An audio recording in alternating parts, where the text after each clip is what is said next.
This yellow, or sometimes orange hue, is a common sight on Hawke's Bay fields. It's from glyphosate, the active ingredient in a weed spray used in New Zealand for 42 years, usually under the brand Roundup.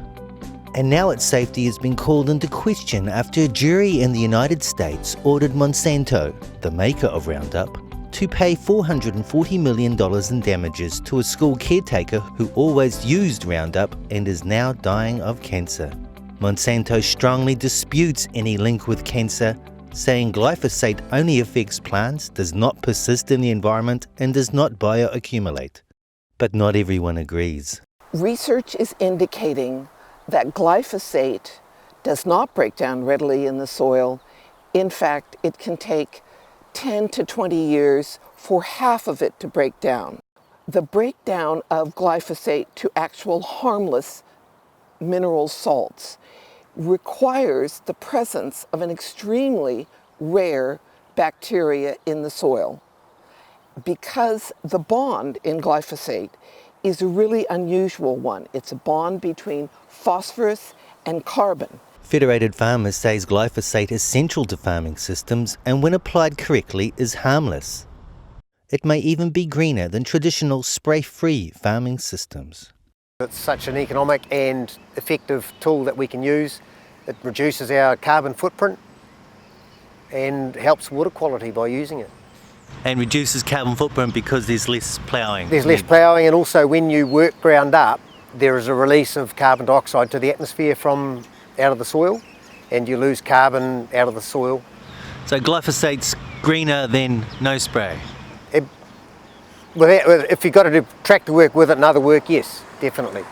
The World Health Organization's International Agency for Research on Cancer issued a report saying glyphosate is a probable cause of cancer, but its findings have been widely criticized by scientists.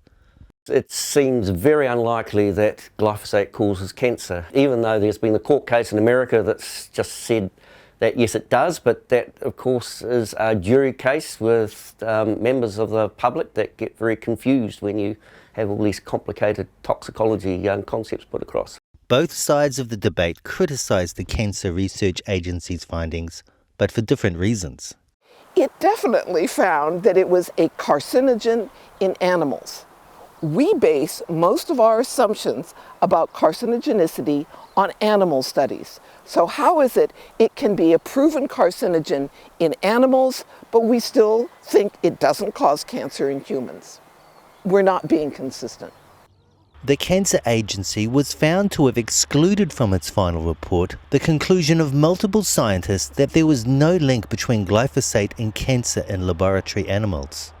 Late last year, the multi-agency US agricultural health study was published. It tracked 52,000 spray applicators and 32,000 of their spouses for 20 years and concluded there was no link between glyphosate and cancer. The reviews that have come out have been written by quite a few top-level toxicologists from around the world. They say that there is no real issue with glyphosate causing cancer. But belief remains that research is skewed. The companies who want to register chemicals are allowed to submit their own data and studies for safety. They pay for those studies. And then the US EPA and other environmental regulatory agencies around the world do not have the staff, the funding, or the political will to actually thoroughly evaluate those studies. And they're under time constraints, so things get slipped through. So basically, we're dealing with bought science. We're dealing with tobacco science. Monsanto's Roundup has long been on the hit list of anti-GE activists because it's the spray that genetically altered crops were designed to resist.